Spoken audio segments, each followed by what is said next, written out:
I photographed Lionel Richie, Normani, Pedro Pascal, Julia Fox, and no one was I more nervous for than Sue Bird. That Rolling Stone feature was so major. I flew with Breanna Stewart's clothes from LA myself. The grip dude is like, oh, do you need help with that? And I just go, I'm an athlete, you know? And that is like where I'm like, oh yeah, wait, why don't I just treat my whole life like that? You know, like. When you were kind of finishing that 5th year, what were those first few months like? What was in your brain? This immediate resistance to do anything athletic because you're just like, I did it. To go from training at such a high level, the hardest transition is finding the new cadence of moving your body. I could see that younger version of me that was struggling so much with just confidence. The biggest part was just actually believing in myself. And now that has translated to my career. What are those limiting beliefs? What am I holding myself back from? My cover with the StudBudz, that's the intersection of hoops, culture. I like to make photos, not take photos. And that for me means it's like portraiture. It's creating a vibe. I want to be the photographer that the players request. And I'm not there yet. I will be. Hey. In real life, IRL. We finally get to meet. We do. Nicole, are you an athlete? Heck yeah. Have you ever wavered? Heck yeah. That feels right. Yeah. Give us a little bit of where it all started, where the athlete identity started, all that. I would say been very active most of my life, and my mom and dad were concerned about the level of energy, kind of like a husky. You gotta like run it at night. So she put me in a bunch of different sports. I think we tried softball, and I was just like in the field, like throwing my glove up. It just wasn't a good fit. And then I was need more like, constant action. Yeah, exactly. I was like, I need more. Soccer was just simply too much running. It never grabbed me. Yeah. But I mean, I'm 4 or 5 years old at this point, so I'm kind of just a ball of energy. And once we tried basketball, I think that was just you just know when you know. And it was YMCA ball from then until about middle school, and it was just like I was like the best kid on my team, and I was kicking butt, and I was running circles around people.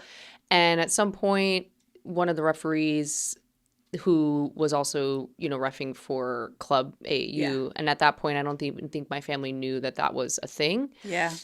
And he was kind of like, you should try to put your daughter in some club ball. And we were just like, what's that? And so I really think that the transition from playing basketball to becoming an athlete happened when I changed from just playing recreationally to deciding to want to go for the scholarship. Like in middle school, I was like, oh, you can win this? I can like keep getting better and better and and get money. And I think that felt really like, I'm an only child, so I didn't have any sibling to look up to or to compare to, which was a blessing and a curse. I think looking back, I wish I had a sibling. I always wanted a sibling, but my teammates ended up becoming that, and they didn't have to have the baggage of like being raised by my parents. So it was probably for the best. It can be that kind of podcast too. Here we go. But I think really feeling like I was an athlete happened when I started training for something, not just playing basketball, but like training, going to the camps, feeling like I was working towards something bigger, that scholarship, that making that team, that top team. Like when it starts to become the competition, it starts to become more about winning than about playing, then you kind of start to feel a shift, I think, internally. And even in middle school, I was playing against the boys. I wanted to just constantly push myself. And I think that is probably where it started. Yeah. But I also tried track in high school, and I think it took a lot of kind of me opening certain doors to realize, oh, this is where I want to go. Because I liked track too, but it wasn't the team feeling that I got from basketball, and that kind of like, unless all the puzzle pieces are fit together, you don't see the full picture. Whereas with things like track or even tennis or any more like individual sports, you are kind of competing against yourself. And while that is still true in basketball and in team spaces, it's it's so different. Like the accountability is built into the structure of the team space. And I felt like I really was able to thrive and push myself more because of that. Yeah. Yeah. Yeah. So through high school, you were doing both track and basketball. Just my senior year ended up trying track, Oh, which was really? interesting. Yeah, because I think I was kind of like, it's now or never. And so I did triple jump. And that was so hard. Casual. Yeah, casually. I'm going to casually pick this up senior year of high school. Yeah. And I don't think and I think at that time I was already recruited and the coach was like, and I was like, no, it's just strengthening. And she was just like, cross training. Right. Yeah. I think that's part of the athlete in me that just kind of wants to push my body and see and like test limits. Yeah. And I'm 17, so there's no repercussions at that time. Yeah. At that time, you already knew you were going on to play college basketball. Mm-hmm. Was there a part of you in terms of picking to try track?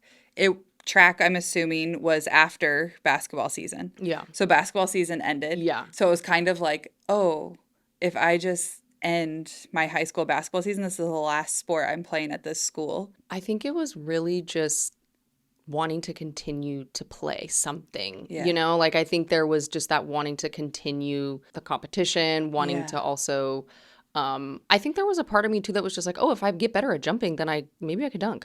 That is the only next answer. Yeah. Yeah. But I think at that point, you know, I'm getting scholarships from my high school for just being this elite athlete. Yeah. I'm like on all team at my high school and it's like all these accolades and then I'm going to play club and I'm on the bench, you know, like realizing like I was in a small pond. I went to South Pasadena High School, really like nostalgic and family tradition kind of high school. And I went back and forth between, do I want to try and go to modern day? Do I want to like play like over here? But ultimately that just meant more money for my family earlier. And I was like, you know what? I was valuing the education I was getting at South Pasadena and I still stand by that decision because it prepared me so well for college from like, I felt like my freshman year was easier than my senior year of high school academically. And so I think I made the right choice, but I do still sometimes think like, well, could I have gone D2 sooner or could I have gone D1 if I was at one of these schools, Sierra Canyon? Like, you know, you just know that you're getting better coaching, you're competing against people who are better, more. Your practices are more difficult. Yeah, your practices are all those things. So there's some value in being in a place where you are the best and feeling super cool and feeling confident and being able to take that confidence to a bigger pond. But I immediately, the reason I'm wearing my Aces is because my club team brought me to Chelsea Gray. And so now I'm on these teams. I'm on the team. I'm not playing a ton, but I'm on the team with Chelsea Gray. Yeah. And at that time, Chelsea Gray was just Chelsea Gray. Yeah. But now everyone caught up to the fact that, first of all, I don't think she gets anywhere near the amount of flowers that she should be getting. She does not. And for what it's worth, I think that's because her personality, it really stays on the court. Yeah. And these players that are getting whatever exposure they're getting in the media, I think they have to have an outside the court personality. Yeah. And she cannot be contained in the court. Her consistency is insane. It's actually insane. And when I played with her, I played better. Like she's just one of those people where you stand next to someone like that and realize you are actually just an okay player. And that person is elite. Yeah. And that was so necessary for me to like be put into like to humble myself and to say, okay, like you are good and we're not trying to like shame ourselves for not being better, but also that is what the next level looks like. That's elite. And playing with that team was a team that was assembled from players all over the country. So there were, people, they'd fly them all in. This was Cal Storm was my club team. Okay. And that's where Diana Taurasi played. So there's a team Taurasi there.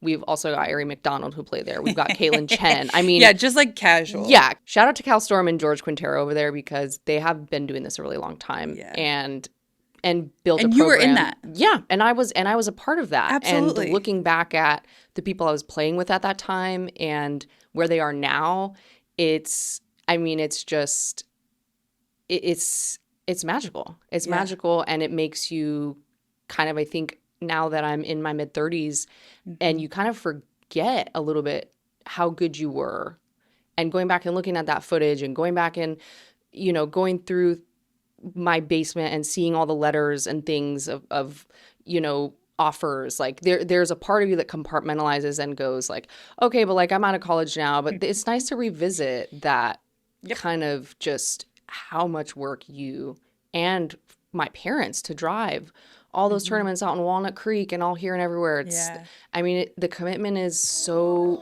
massive, but the payoff is so good. If you're years out from your last game and something still feels off, you're not alone. Most retired athletes don't even realize that they're carrying the weight of an identity loss they never processed.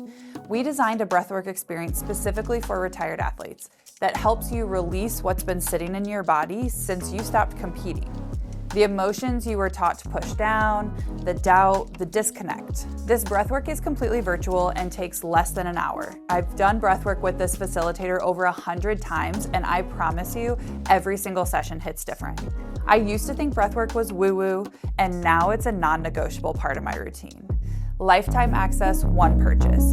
Grab the discount in the description. So I think just like wanting to give Chelsea her flowers, and B, as a bigger picture, say, wow, I tried really hard and it still fell so short of what the best players are, and knowing that it just kind of really puts into perspective how incredibly special these athletes are and how much harder they've worked and how much, just natural talent they have. Like, it is really just something, there are some things that you can't teach. Yeah. And being around people like that, it makes you want to figure out what that is for yourself. Yeah. Yeah. Yeah. How do you feel like you as a player in that time when you reflect on it? Because it feels like in the way that you're talking about it right now, right? A lot of it, and I will go further into this because I do feel like there's so much comparison in sport, because to a certain extent there has to be. You're comparing yourself to your teammate about what if you're getting on the court or not. Right. You're comparing your team to the next team to know where you stand in the league or all the things. It's like comparison is kind of just a part of it. Yeah.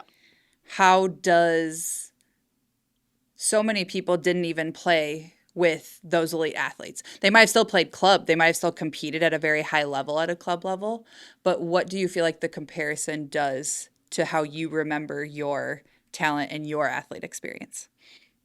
I think there's a lot of validation in the fact that I was even in those spaces, for sure. Absolutely. That the coach saw something in me to say, I want to try you in this group. There was also just times where I could feel him testing me and being like, I think you could be here. I think you could be here. So yeah, I think really it just comes down to like that validation of someone whose job it is to scout and understand how to put a team together, to say, oh, you might be a missing piece, or you might play better in this space because of the type of player you are, and just how they're, it's just, I think it's the same now in my work where there are genres of photography. There are genres of players, not just post guard, but are you a banger? Are you smooth? Are you clunky? Are you mysterious? There's so many components that's really just like personality of you on the court. Absolutely. And I think that's something that I really loved about playing with Chelsea, is that she on the court was like about business, but off the court we just had so much fun and there was just so much silliness. And I hope that, and I don't hope, I know that because of the TikToks, the kids are still having fun, because I think that was a really important part to figure out how to balance as a teenager, to be like, this is so serious, I'm here to work out and we have to do this and hit the line, and if I don't hit the line, do it again, and if I don't end on a make, like all of those rigid things, but then still somehow remembering to have fun. That was really challenging. And I would say my biggest regret from playing was that I didn't have a mindset coach or a sports therapist, and those were not really as common back then. Oh, for sure. But the amount of games that I played that I would just kind of like go home and cry, and not because like because I was like, I'm holding myself back. and you could feel that and at the time. And I could feel that, and my teammates could feel that, and like that is probably the only actual regret that I have, was not getting more help for the mental part of my game, because the physical part of my game was sick. But there was no coach that was able to crack from, not in high school level or not on college level, that was really able to sit with me and push through what that fear was, because I was a sick passer. I had a great shot, and the ball handling is where I needed the most work. Like I would get the worst was just like coming up the court, you see that player, they're like picking you up full court, and you're like, I'm just trying to run this play. Let me run this play. I'm just trying to get across half court so I can do this, and this she can go there, and I can't even get there if you're. But I have to work so hard to and now you just took the ball and scored, and now I'm coming out the game. Like, can you not? So it's just so relatable. It's almost like you remember exactly how that feels, as if it happened yesterday. I'm back in my body. I think there's parts I could see of my game that I needed more work on, but the biggest part was just actually believing in myself. And now that has translated to my career. You know, like, what is that belief? What are those limiting beliefs? What am I holding myself back from? And I could see that younger version of me that was struggling so much with just confidence. Yeah. And I kind of see a little bit of it in like Sydney Colson too, like that, where she kind of gets put on, you know, on the bench, and you see her playing from in college, and she was hooping. But I think I also like the Sydney Colson role, because it doesn't. It's so vital and important. It's so important to have someone to come in and bring that energy and to have the morale in the locker room. Like, I think realizing not every player has to be Caitlin Clark. It can't. You can't. There's a reason that there's not a team of 5 Caitlin Clarks, because that is not the components that make up a team that succeeds. And a team with 5 Caitlin Clarks wouldn't be very successful. It just wouldn't. I think realizing my value happened a little too late for me, and realizing like, oh, my mindset and my fear is really what's holding me back. Yeah. But even still, I got 2 scholarships. Yeah. Even not in the best possible scenario, you know? Yeah. And that was enough for me to feel like, oh, this was all for something. And I started studying athletic training. That was where I started at Kane University. Okay, yeah. Shout out Cougars, all my girls. You're still in the group chat. I see you. We still text every week. Retweet this episode. That's incredible. You know who you are. But I think once I transitioned to the art school that I went to, which was a D2 school up in the Bay Area called Academy of Art University, I became more of a leader in that space. I had enough time to marinate on what my role was. Yeah. And there we went from, and we talked about this just before we started filming, like we were kind of playing around the same time. Yep. We were both D3 on the East Coast. Yep. Like we probably were in some of the same spaces, which is crazy.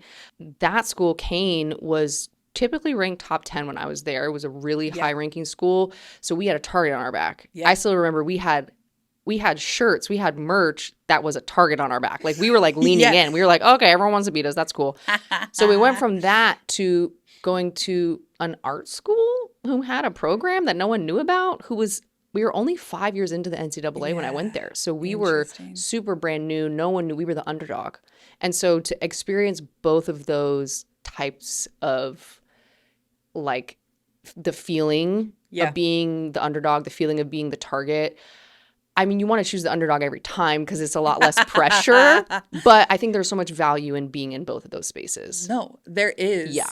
And I also love you saying that too, and in your experience, and you kind of mentioned this earlier too, that it's like you played Division III and you played Division II, and your Division II team was less of the target on your back, even though it was a higher division. Yeah. Your Division III team was very established. Yeah. And I remember because we ended up winning our junior year, which would have been 2013. Yep. And I remember like you guys were always in there. Yeah. And I don't remember exactly where, but I know there was some point, and you wouldn't have still been playing there, but we almost met you guys in like within the postseason. That's so crazy.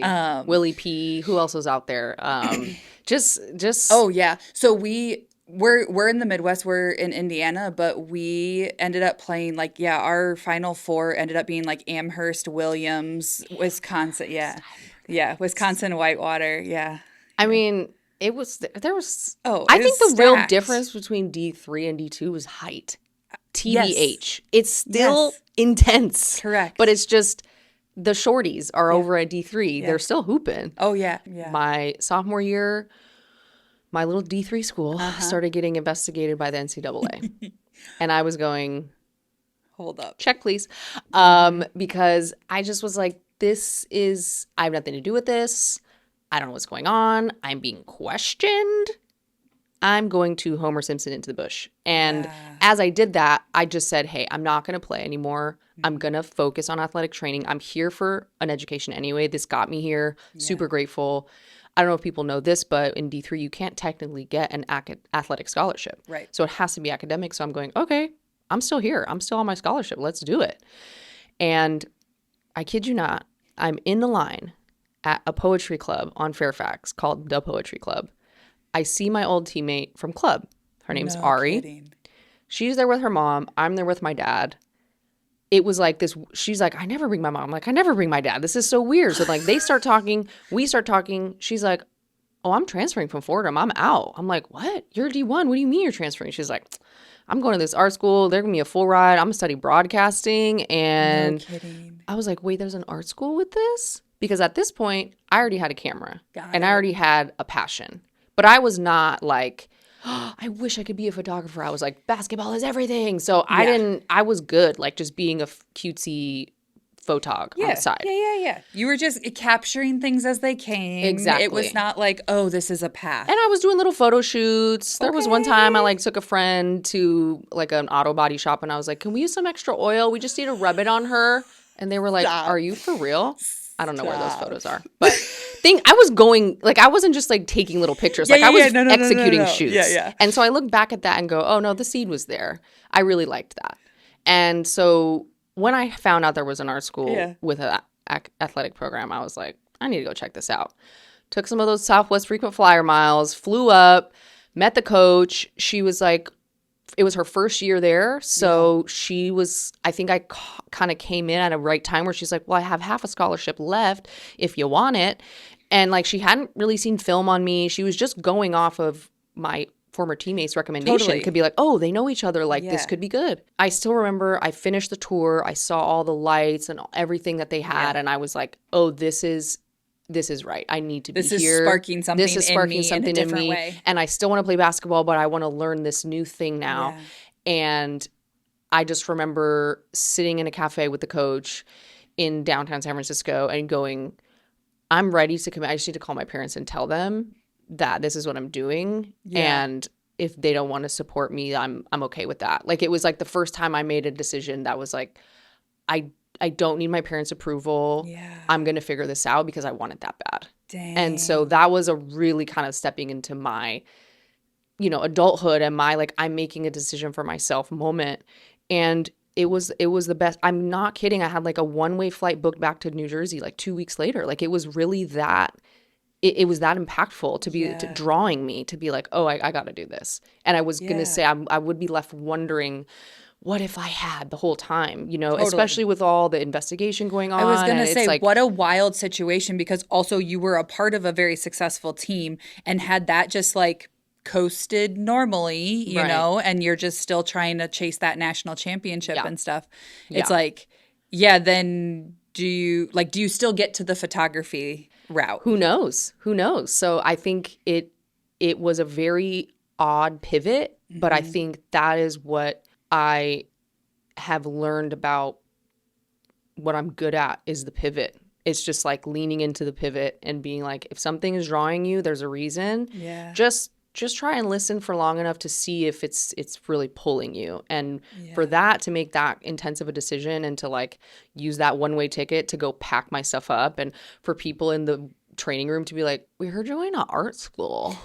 And I was like, yeah, I am. See you later. Like, I had to be so confident that I wasn't making a stupid decision. But in the back of my mind, I'm like, oh, God. And all these teammates that are like, wait, she's an athletic trainee. Yeah. Like, yeah. They knew my photography game. Right. Because they called me paparazzi. I was always with that. So, like, I think they knew. They're like, all right, girl. And they didn't even know. Half that school didn't know my name because it was such a small school in New Jersey. They just called me Callie because they were like, why are you New Jersey from California? Okay.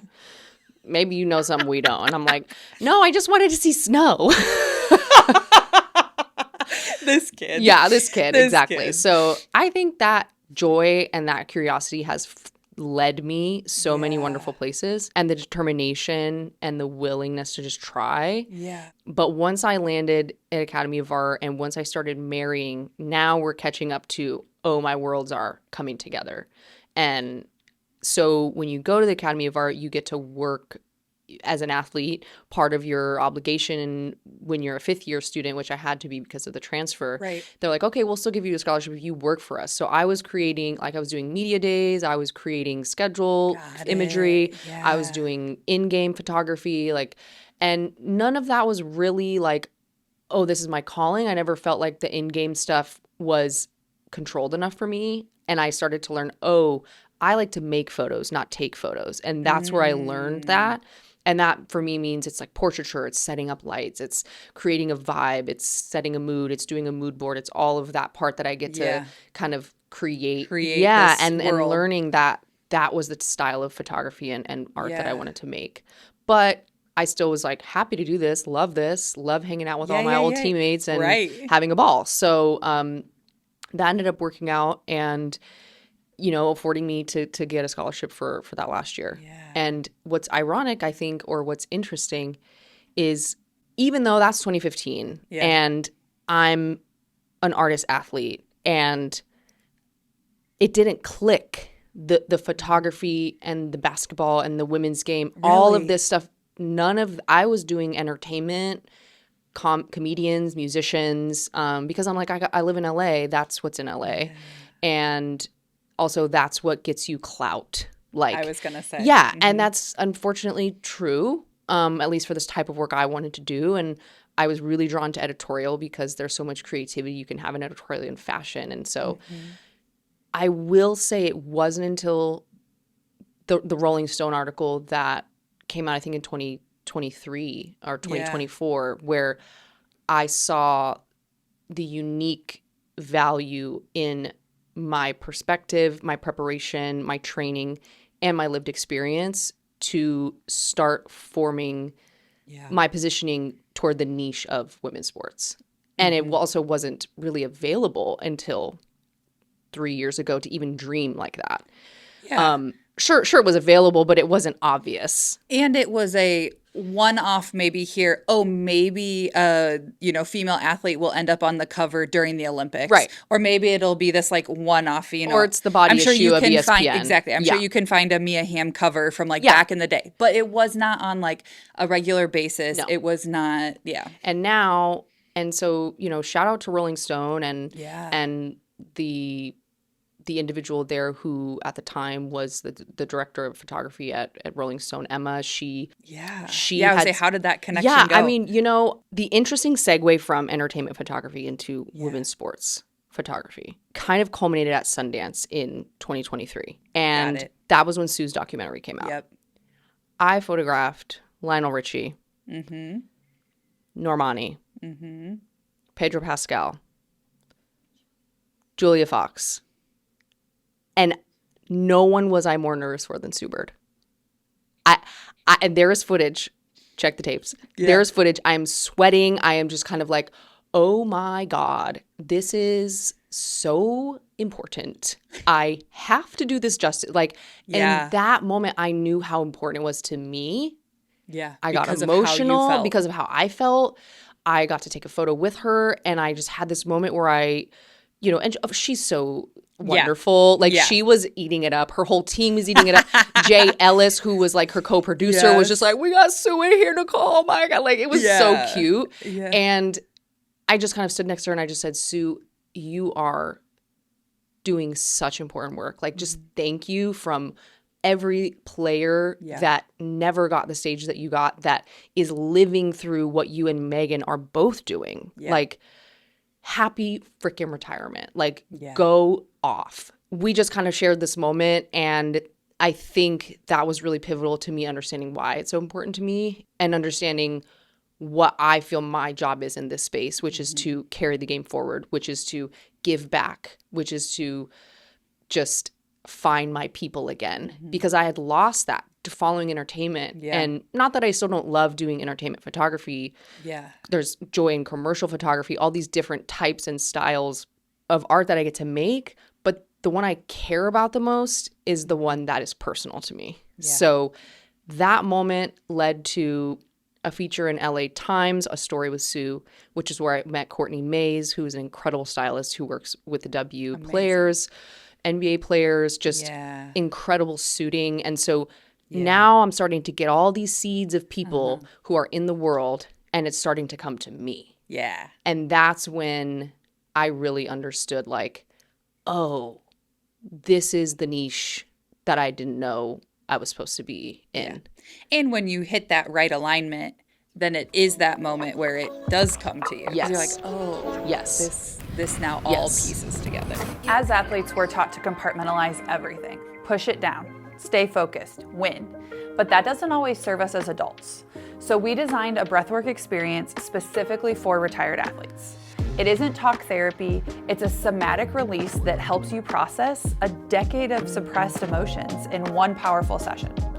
It's completely virtual and takes less than an hour. Grab your discount code in the description. So after those couple Sue moments, that's when the Rolling Stone feature came along. And I do want to make an important point to talk about that, because that Rolling Stone feature was so major. There were not a ton of non-sport editorials covering sports, and it was just ahead of the Olympics. And there was some chatter about having the players in their USA jerseys. And I said, absolutely not. And they said, well, there's no money for styling. I said, I will make some calls.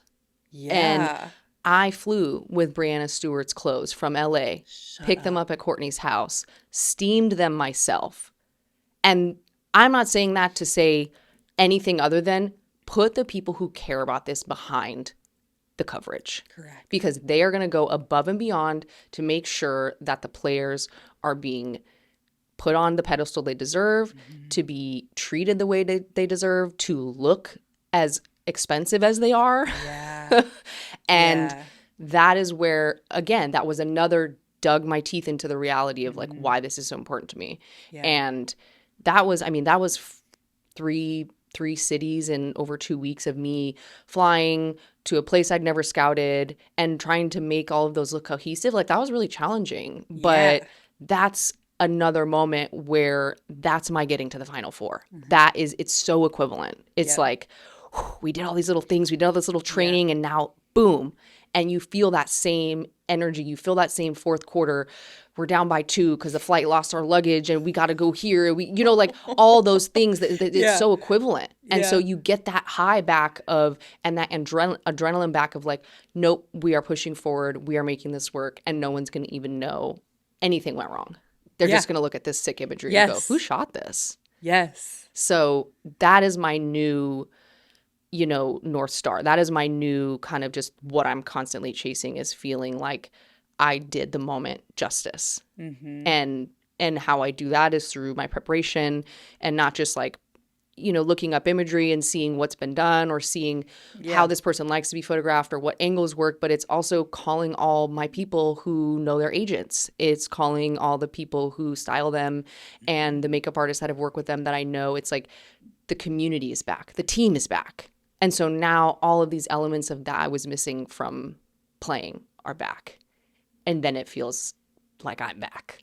And like that is what has really drove me, you know, towards this kind of world the hardest, is feeling like all of those feelings can come back in a different way because I'm back in the world. That is very beautifully put. Thank you. You're welcome. It's the first time I've said it, but it felt right. Too, like you're saying, Team as in just the fact that a team is built up of multiple people, but also team in the sense that you know that you're playing your role. Yeah. And you're doing your piece. And sometimes it's a leadership role, right? Yeah. But it's more of a feeling of team. It's not just like being in a group and it's like, okay, you guys are all the people that are making this happen. But it's that innate, sometimes difficult to describe, sometimes difficult to put words to, but it's that feeling, like you said, where it's like, we've all done our preparation. Whatever that be, it's probably different for each person. Yeah. We've done our preparation so that it can all come together. Yeah.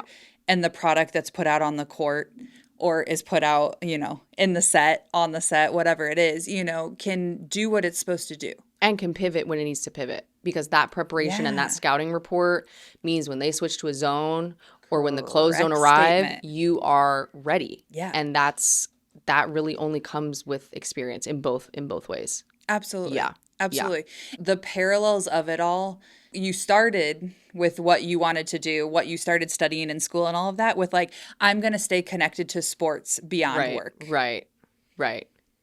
And then you found a way to merge the photography and your sport. Yeah. And then you hard pivoted out of it. Yeah. I want to go back to that, Nicol.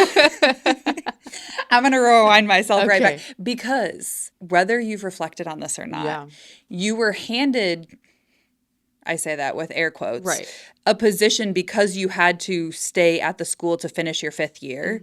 So you immediately were put into a quote unquote media/photography job within sport. But like you were saying, is in a different style and a different way of shooting it. But when you were kind of finishing that 5th year, you were finishing your degree, you were no longer going to be playing basketball as a player. Yeah. What were those first few months like? What was in your brain? Where were you at? I think most people I've talked to and most people I've listened to share, you have this like immediate freedom and this immediate resistance to do anything athletic because you're just like, I did it. I don't have to go to practice at 4 p.m. No. And I don't have to be up for weights at 5. I don't have to. Can't tell me nothing. For the first few months. Yes. And then your body catches up to what happened. We were doing so well. we were breathing. We had some energy. We had release. A good thing going. And we weren't as anxious because we worked out regularly. Yeah. Remember? Yeah. And I'm like, but remember, we had to get up. Remember? And so there's just this kind of like, what is right? What do I do? And for sure, there was a deep resistance to do any. It wasn't like I didn't want to touch a basketball. Like I always want to play. Yeah. But the hardest transition is finding the new cadence of moving your body because it's so good for you. And to go from training at such a high level to just moving your body because you need to move your body is just, it's like, like you cannot compute. Yeah. And you're so resistant. Like, at least for me, it's like you're so resistant to like, okay, well, I have to go study for all this stuff in grad school, blah, blah, blah. But I could go for a walk real quick. But it's like that doesn't count in your brain yet at that point because you're just like, well, that's not going to take the place of the 3-hour practice. So like, what do I need to keep my body ready for anyway? Yeah.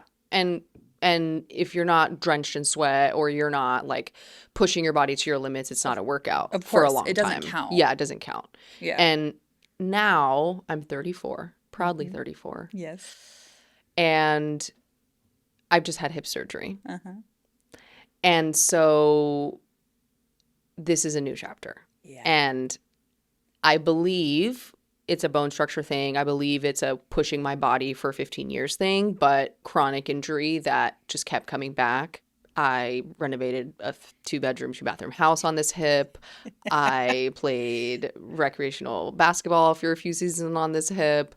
I could not insert all the positions I am in as a photography shooter on this hip. So, and the C-stands and the sandbags of it all. So my body was just like, we're done.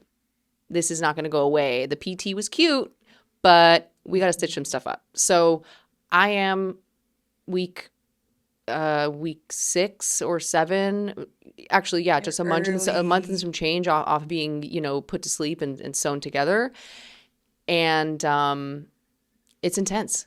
It's intense because I really had to slow down and I really had to rest. And I had just found this cadence with my morning routine of sauna, stretching, opening my body up, moving my body, and finding actually joy again in working out. And then I had to stop. So it's just kind of a constant learning of what your body can handle. And when there's not coaches and trainers telling you what to do, it's so hard. It's so hard. And you know that. And I know that. And all the other athletes know that. But I think it's also just really normal to feel super lost without structure and direction and training towards something. Like when the thing you're training towards is just feeling healthy, you're like, boring. Literally. There's no ring. Literally. Yeah. But like, when do I have a shot at winning the trophy? Yeah. And am I about to train for a marathon? Do I need a goal that much? Yeah. Like, but I probably am, to be honest, Erin. Like, it feels so good. So I think it's really finding the edges of actually listening to your body, because I would argue that many athletes, when they're playing in their college in their 20s, are not listening to their body. They're just pushing. And so you are now an adult, old enough, mature enough, and wise enough to know that pushing all the time is going to end in consequences. Yeah. And those consequences might be surgery. Those consequences might just be constant pain. But you really reach a point, I think, as you get into those mid-30s where you understand what sacrifices you made and what the consequences are, and how difficult it is to find a new relationship with your schedule and how you move your body and what counts as a workout and what, like, is this about how I want my body to look or how I want my body to feel? Right. What's the answer? Do you have that answer yet? It's a feel. I know. Because I've definitely seen pictures of myself where I'm like, okay, girl, you let yourself go. And then I'm like, but I was so happy, know? And then other times where I'm like, I just know because I've started to weigh myself to understand my relationship to when I get past X number, I don't feel great. Yeah. And I have to buy new pants. So I would prefer to stay here just because I know it's going to make me feel good and I know I'm going to be able to. And then your movement feels better and all the other things actually feel better. So it is really just about a feeling now. Yeah. And that's so requires you to be in your body, which for what it's worth, I think our generation tries to avoid at times. Absolutely. So it's also a new relationship with that. Yeah. And even just that relationship to feelings. Yeah. Oh, I can acknowledge the fact that I have feelings and that they change. Yeah. And yeah. That's a whole other journey as well. Is a whole other journey, especially in the sense of like, as an athlete, if you stay consistent, don't get too high, don't get too low, just like stay here. It's like, oh, no, you can have the big emotions. It's not weak. No. It's not weak to have the big emotions. Yeah. Staying consistent while you're playing still benefits you, and you can still use that outside of sport, but it's like, let's let ourselves feel these things so that then we do know how our bodies are feeling. Yeah. And we do know how we can relate to ourselves outside of just what we're producing on the court, on the field, whatever it is. It becomes so much about production, and it's not a way to live. It's a season you could be in, but once that season is over, and not just the actual basketball season, but the season of your life is over where it is all about your physical performance, what is it about? And I think I got super lucky to feel that kind of like pull towards a purpose with photography, because I know so many athletes that just finished school and finish their degree, that whatever they were doing that they didn't really care about, and then they're like, I have to get a job now. And I feel really lucky that that was obvious to me as I was still playing, to go, oh, I really like this thing. But I do not think there just is enough support for maybe it's changed now because we've been out the game for a little bit, and I think there's only a couple years. I think there are some different, also just people like us who are starting companies to help the athletes understand what is next. Yeah. Because maybe it's a podcast, and maybe it's a photography business, and maybe it's your own company, or maybe it's working for someone else. Like it's all of it's okay. It's just kind of like, what is it when you have this thing, when you have sports and you have your athletic drive, and it's this thing that you're working towards. It's like when that goes away, you feel really lost for some time. Even talking to Sue Bird, you know, she's just like, whoa, like trying to recalibrate after feeling like that one thing was all that mattered. Yeah. And that's what she based her, you know, you get the practice schedule, you get the game schedule, you immediately put that into your calendar. Everything else is based around that. Well, what happens when you don't now? Yeah. Yeah.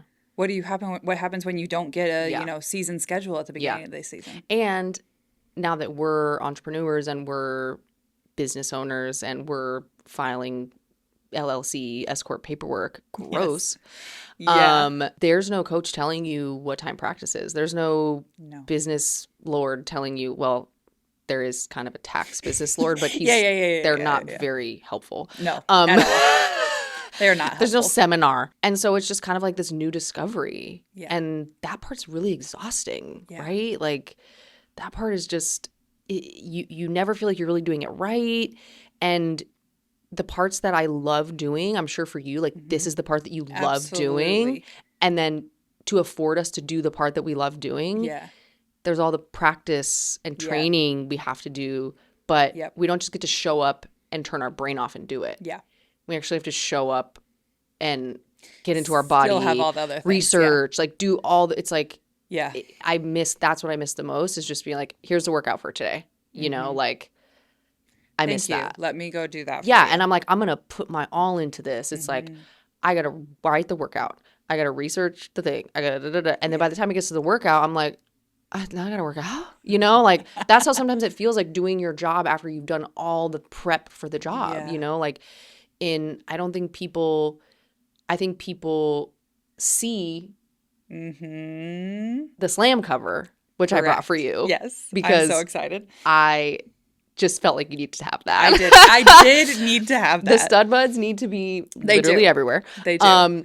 But like they see that, but they don't see what has to happen for that to happen. And the that part is really life hard. Is serious. Yeah. I mean, you're a lot of, you know, editorial shoots, you're getting very short notice, you're getting very little money, and you are expected to deliver above and beyond. Yeah. And so again, back to why that was so easy for me to do is because I cared so much about that story. And that was my cover with the StudBudz was my second or third assignment for SLAM. And even that came to me through an old teammate. Amazing. An old friend. Seriously? Like, from the basketball world. And her name is Erica Rees. Yeah. She is a sports agent. She is one of the only female NBA sports agents, one of the only Latina female NBA sports agents. And we have been in the trenches together since college. Yep. And to know that something that special and important came from someone, you know, that close to me was just, it made it even, I actually couldn't wait to tell her, like, you did this, you know, like you made this connection. It was nothing to her because she was just, honestly, it was one of her clients, Taj Ariza, who is Trevor Ariza's son. And they had shot something for SLAM. She got the photos back and she was like, this is bad, right? And I was like, no, it's not bad. But let's redo it. What if we just redo it? And went to the park by her house, shot him for, 45 minutes, gave the photos to SLAM the next day, and he booked me on an assignment a week later, for the Valkyrie shoot. And that was just the beginning of my relationship with SLAM, which is so special and important to me because that's stuff we had up on our walls in college. That's culture. That's the intersection of hoops, culture, the way that SLAM has lasted and made its way past social media, made its way, survived, is so important. And so those are really, really special assignments to me. And I hope they keep coming because I really appreciate Franklin over at SLAM. The whole team there is just, they care as much as we do. They get it. Yeah, and they get it. They get it. So it's really cool to have that.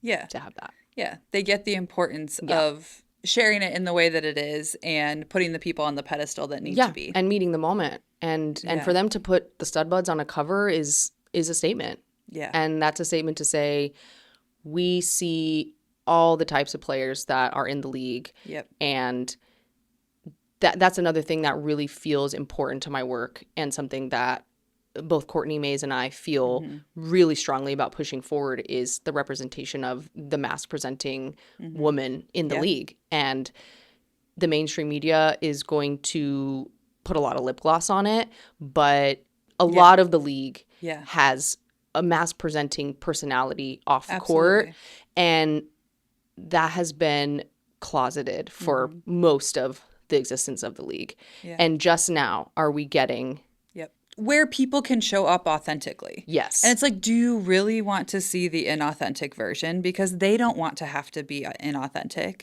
But that's There's how certain people that do. Well, there's certain people that are like, keep that behind closed doors. The audience. The audience. Oh, yes. The audience, absolutely. Yeah, and the consumer, you know, is not always right. No. And I really love that there are more women showing up. I mean, you've got this trend even going on right now from just like showing, I think there was like showing the original draft picks from Stewie, from Diana, from in their little kitten heel pumps, and they just look so uncomfortable. And that was literally yesterday, guys. Like that was not a long time ago. No. That was already like gay marriage is already legalized. Like this is still pretty recent. So I think what it feels like my job is now, and what I get to do is I get to walk onto set with the StudBudz and say, you get to be you today. And every other shoot that you do from now on, give yourself the permission to be you. And I know you have agents and managers and people that are telling you that, but like I'm telling you that as someone who's about to take your picture and to make this, like, this is becoming a legacy. Don't take that lightly. Like, I'm sure there's 100 people telling you what you should do. I'm not telling you what you should do. I'm telling you what you owe yourself and what you owe your future self. Yeah. That is to demand exactly what you want. Yeah. To your brand to be, what you want your messaging to be, how you want your hair to look. Like, let the coaches and everyone else dictate what happens on the court. But off the court, you have to show up as yourself for yourself. Literally. Yeah. But I think too, sometimes that's hard for athletes. 100%. Because they know how to show up for their teammates. They know how to show up for the coach. They know how to show up for this external validation. Right? Yeah. Ultimately, sports is just full of external validation. Yeah. Whether it be the performance that you're putting out on the field, the court, or whether it be like, oh, okay, I'm going to crush that workout, like you were saying earlier, where it's like, oh yeah, here, just hand me the workout. Be like, okay, yeah, I'm going to go do this for you. It's like, at what point and when do we learn like it's also okay for you to do things for yourself? Yeah, it's a really. It's a very individual journey for you to have to be on too. And I will say this about queerness and women's sports. I'm super excited to see the W and other like brands leaning into having features on Brittany and her wife and having, you know, just having the space to feel like it's not like you have to hold your breath anymore or even come out. Absolutely. I think that's just going to still take some more time. Yeah. But I think it's really important to say thank you to the ladies who have been authentically themselves the whole time, who have been queer, who haven't been afraid to be who they are. Yeah. And to those who are still coming to the party, we're here. Take your time. You know, I know that my coming out journey was took time, you know? Like I dated a whole woman for 2 years before I considered that I might be gay. Yeah. We were in the closet for 3 years while we were in college. Yeah. So it's like, this is less than 10 years ago. Like it's still, we're just kind of getting here. So like, I think it's just important to say for a soundbite or two that everyone has to arrive to their identity at their own pace. And I think it's really, especially when you're coming of age, you're in college, you're figuring out who you are, what your identity is, like, just take your time. Literally. And don't put Don't put a label on it ever, or until you feel that it's part of your story. And I want to see that be a blanket statement. Like, I want to see everyone just normalize that. And I think we're on our way, but I'm excited for where that part of the conversation's heading. And I think the part that needs the most support are the, non-femme presenting women. And I think, the Jonquel Jones and the Stewies and the Jewel Lloyds, like, these are people that are just right below the line because they may not be femme presenting. And like, that's who I want to see get pushed to the top right now, because like, they're making a name for themselves on the court. Right. And the queerness isn't the whole point. No. It's just the point is to not have to compartmentalize those parts so that they get picked up, so that they are visible. Like, it's just the permission to be exactly as you are when you are ready to be that. So I love to see it. Yeah. I love to be gay. Yeah. And yay for gay. I couldn't agree more. I cannot imagine. Shout out to Paige. Shout out to Angel. Shout out to Caitlin. Shout out to this generation of gays, theys, and she's and hers. Yeah. To step into this NIL and to really own it. Because if I had anything else to think about. Seriously. It's like, oh, seriously. No, I would have been really lost. So we're doing it right because I am inspired by this next generation. Yeah.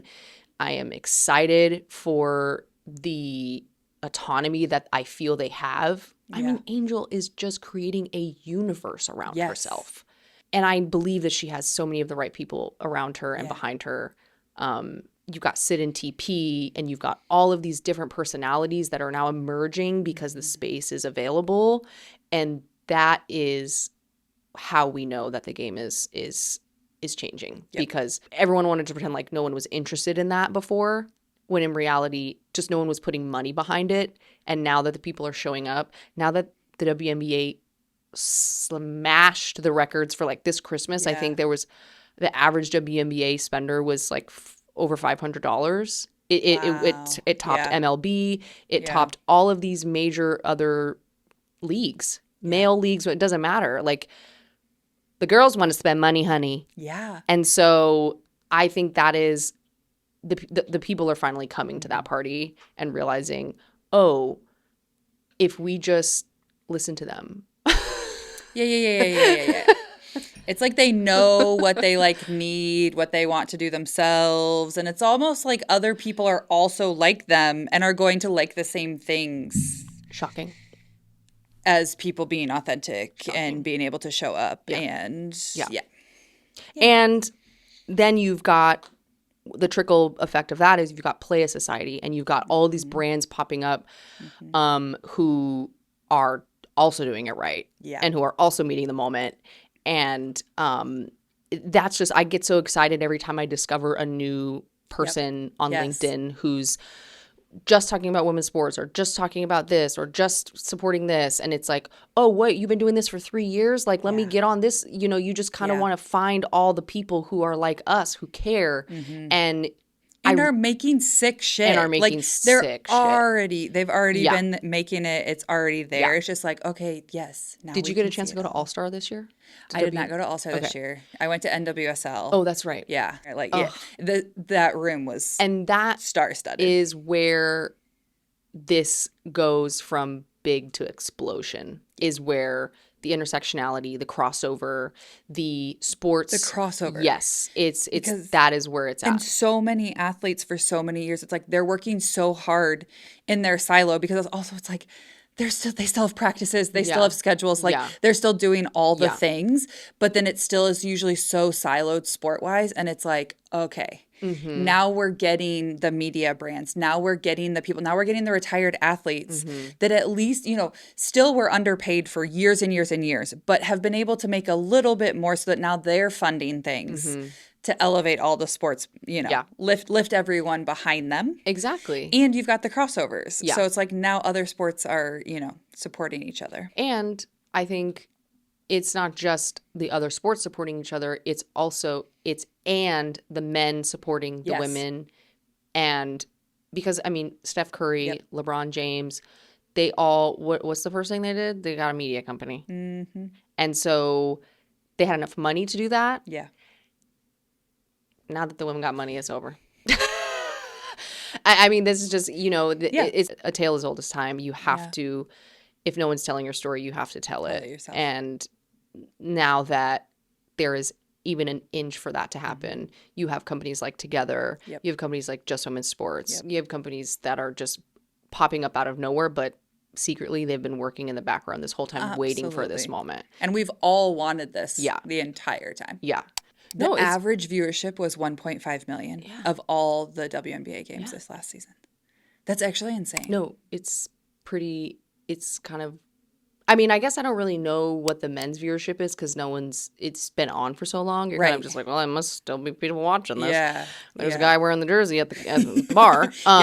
But, I mean, I think even just now, the rise of Unrivaled, the rise of Watch Me and certain sports bars that are designated for women's sports. Like, I know we're not done because I have to still go to the women's sports bar to watch the women's sports. So I know there's still room for us to grow. And I think really where that growth happens is just time passing and generations growing up. Like the girls that are growing up now that don't know it any other way are going to push the boundaries even further. Absolutely. And that's what's so exciting is I think we'll still be alive for some of that madness. Yeah.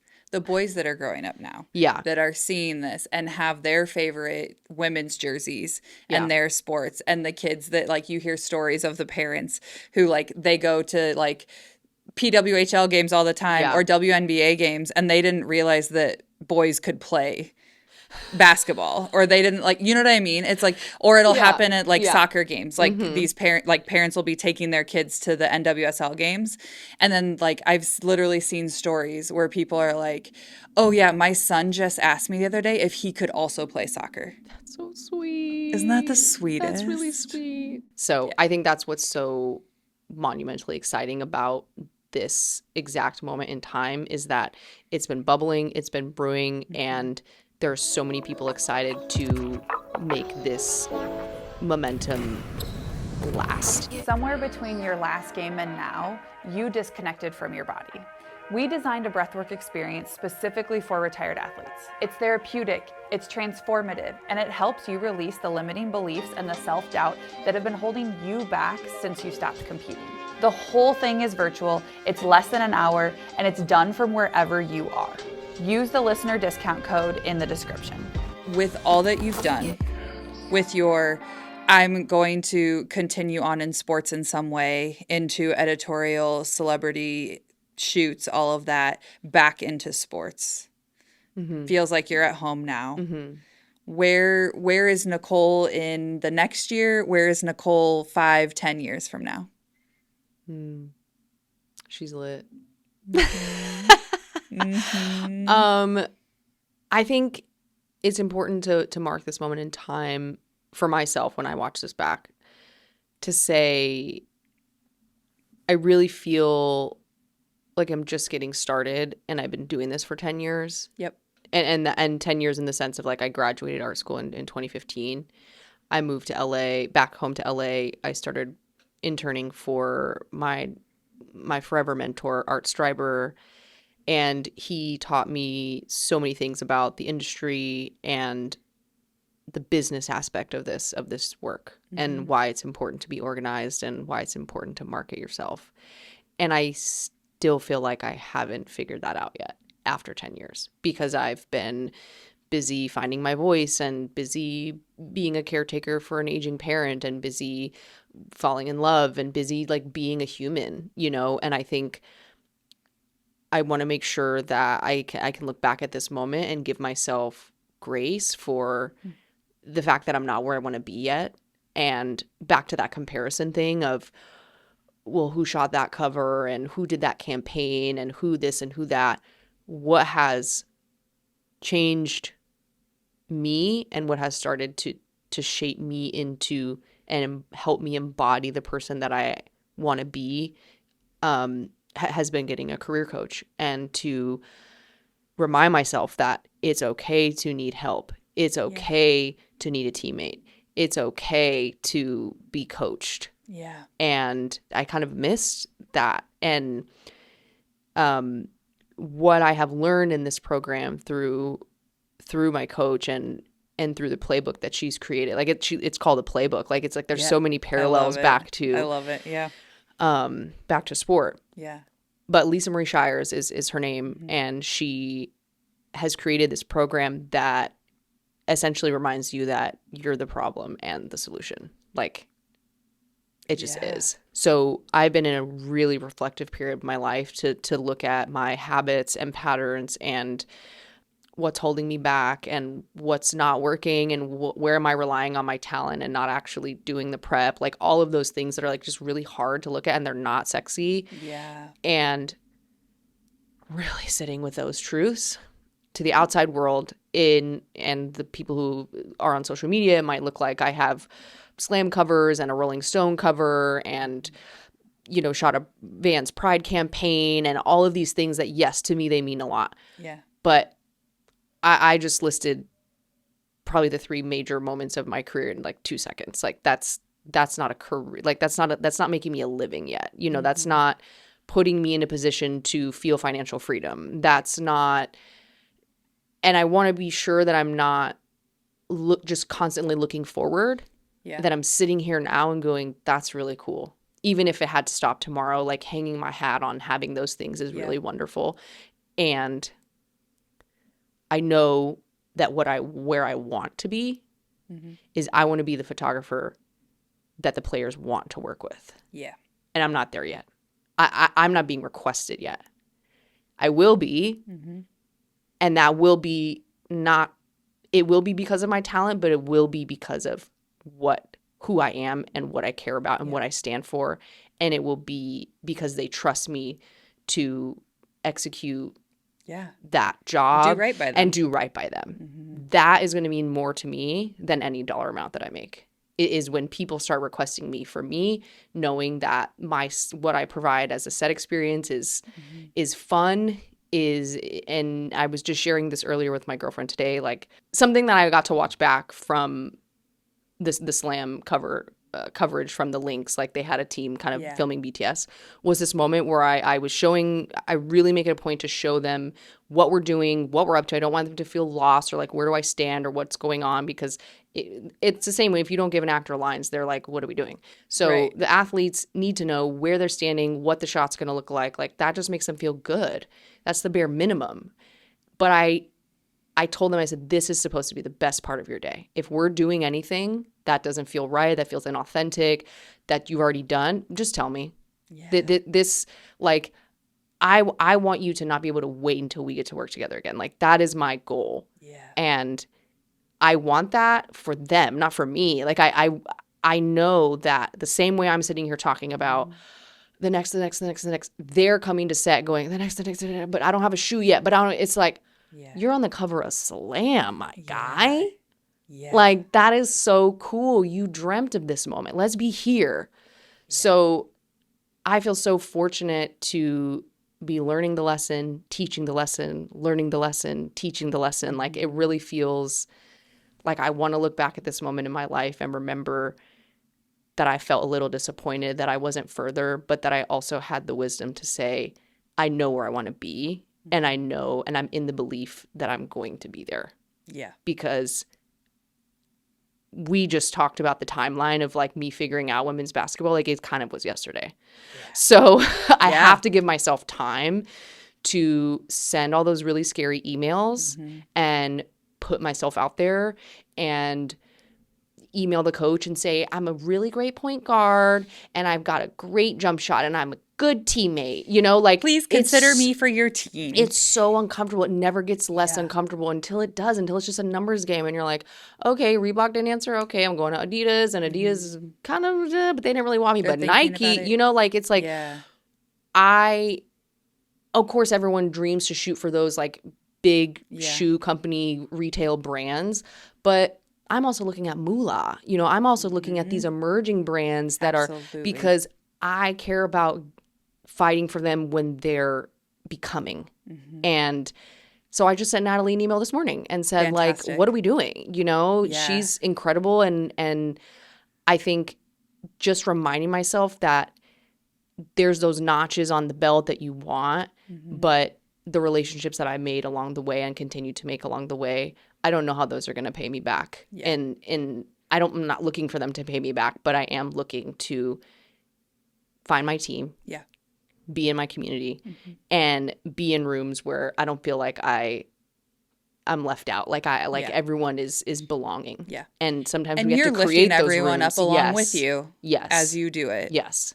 Yeah. So I think just it feels like it was right there the whole time. Like, it's so interesting that you pointed out that I kind of went from, I'm shooting basketball to like, no, I'm not. And then came back. Like, I don't think I thought about it like that. But I think that the culmination of what has happened, of me feeling a little bit empty from entertainment photography and me feeling broke from entertainment editorial photography, and the world of women's basketball exploding, and my preparation and lighting and understanding of set etiquette, all of that culminating to this moment. And you still had to have learned so much about that. And I do think also sometimes you have to have that time away to be able to see it for what it is. Yeah. Where you're at now and your dreams into the future and all of that, it's like when you were shooting media day at your college during your 5th year, like you wouldn't have necessarily been able to draw that line. Like no matter how squiggly the line might have been, like you wouldn't have even been able to know that you could dream that up. Right. It kind of didn't exist at that time, but also like you had to step away so that you could give yourself permission to come back. Yeah, because it feels a little bit fresh now. Like, it feels a bit like... And it makes sense. Yeah. And it feels like right alignment, and it feels like, oh, this is where I could have been the whole time. Right. Maybe not. Right. Maybe you weren't ready. Right. Maybe the world wasn't ready. The world wasn't ready. Yeah. Literally. Yeah.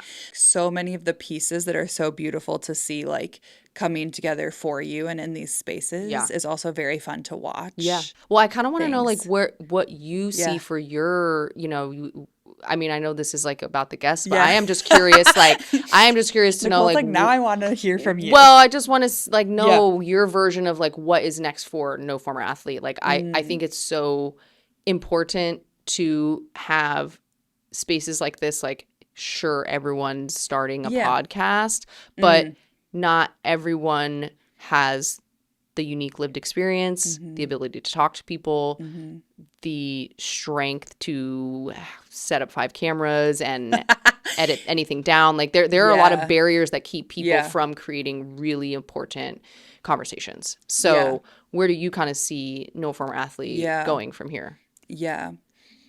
So it's such an interesting thing that it's like the podcasting part just literally feels good and is not the end goal in any way. In a sense, like you said, it's like, we have 5 cameras set up and all the things just because that's kind of how we roll and how we do things. This is actually just the like, we can start having these conversations. We can get access to like the people that we want in the community and the people that we want to have these conversations with. The actual goals and pieces moving forward are bigger productions and are creating mini docs on individual athletes, on their stories, all centered around retired athletes. So people that are no longer playing what their main sport is. Yeah. I really have been finding myself almost using like back to kind of like the athlete mentality where when you're feeling super down and you're feeling super unmotivated, there is that. I mean, Kobe was always my kind of just who I came back to when I needed motivation, and what he represents is just so important to so many people. But I think remembering, I'm a dog. I'm a dog. I might not be the point guard, but I'm a dog. Literally. And being like, so I'm going to send this email. Yeah. And allowing yourself to believe it because it's real. Because that is what allowed us to win then. Why is the formula different? Why is the formula different? It's not. Like, and And it is hard to amp yourself up, Yes. you know, but because we could prove it. yeah. We had a space, we had a court that we could step out onto. The shot went in. And we could prove it. And you can see the stats, you can see the score, you know how you contributed to that game. Right. And now how do we prove it? How do we show it? How do you prove it? I don't know yet. I really don't. That's the closest I've come. Yeah, I like it. No, that's legit. That's legit. But like you said too, it's all the in between parts as well. Yeah. And it's the prove it is hard, but it's kind of that same type of thing where you're like, if you put it in the athlete part, you know, you're like, oh, cool, you played at college sports, you were a college athlete. And then it's like, yeah, and I'm not going to like run down my list of things, but it's like for you, it's like, oh yeah, no, like I was an athlete to the point that I was on the club team with Chelsea Gray and I was playing at the same caliber. Yeah. I was in the same games, in the same locker room as these players Right. that are now absolute all-stars for many years. Like that's legit. And the little parts, like as much as I am a humble person and want like, you know, you don't want to be that person that's like bragging on yourself and all things, but also it's like, but then you forget that part of you. Right. Right. And you forget that you get credit for everything. You get credit for all of it. Yeah. One of the first conversations I had was with a friend of mine who was an athletic trainer for the U.S. Women's National Team for a lot of years. And we were chatting. And I start every podcast with, "Are you an athlete?" I still have days that sometimes it's very hard for me to say yes to that question. Yeah. Yeah. I know. Yeah. Like I know, but still that feeling, that like connection point to it, it's like, well, I don't feel like I can prove it to you right now. And I'm not going to like rattle off the stats and then people are like, "Oh, okay, cool, yearbook." You know. Right. But like my friend said, it's that same thing. She's like, "Okay, so if you win a national championship, use it as an example, any championship, right? Are you ever not a national champion?" Right. No. And like no one in their right mind, everyone would be like, "Oh yeah, no, like once you win one, you are always a national champion." That just becomes a part of your identity because you did it. Yeah. Okay. Relate that to everything across the board. You get credit for everything that you did. Yeah.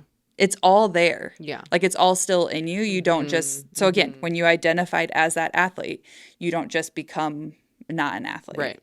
Right. So my answer is I don't know. Yeah. Yeah. I don't know, but those are the pieces that kind of like still come up on a regular basis and why I started having these conversations, and it you know, allows those reflections and things to where it's like, wait, why do I do the things that I do? And we kind of joke that it's like, yeah, no former athlete. It's not about the sports. It is, but it's not actually about like the game itself. It's who we are as people. And I think I think that the determination of person who plays a sport to athlete is only decided by you. Yeah. I mean, that there's no external validation in that. No. It's just fully identity. Yeah, and it's identity, and it's also, I think, to me, dedication. You know, what are you giving to it? Yeah, what are you prioritizing? Yeah. Are you Yeah. And I love, my favorite time that it still comes up for me when I'm on set and I'm rigging something or I catch something, and like just like those moments where like the athlete really comes out, or like the grip dude is like, "Oh, do you need help with that?" And I just go, "I'm an athlete," you know? And that is like where I'm like, "Oh yeah, wait, why don't I just treat my whole life like that?" You know, like, and so that's why I was so excited to come on this podcast, because I think there's very, you know, many people have played a sport. Yes. But people who understand what it's like to dedicate, to excel, to achieve, and to commit to something and have that identity of athlete is a lesser number than that. And those are the people that we move on to work with. Those are the people that we move on to collaborate with. Those are the people that we move on to pass contacts back and forth. Absolutely. and stick our neck out for. So you trust them. Yeah, trust. Like your teammate, because it's like we've all been there. So we Right. all know what truly being able to trust the person next to you feels like. Yeah. And pass the ball. Literally. Pass the ball. Yeah. I love that. And cheers. Thank you for coming on the podcast. I had such a ball. This was a long time coming. Yes. We made it happen. From internet to IRL. Internet to IRL. This is the real story. Yep. Let's go watch some Unrivaled. Yeah. Okay. Seriously.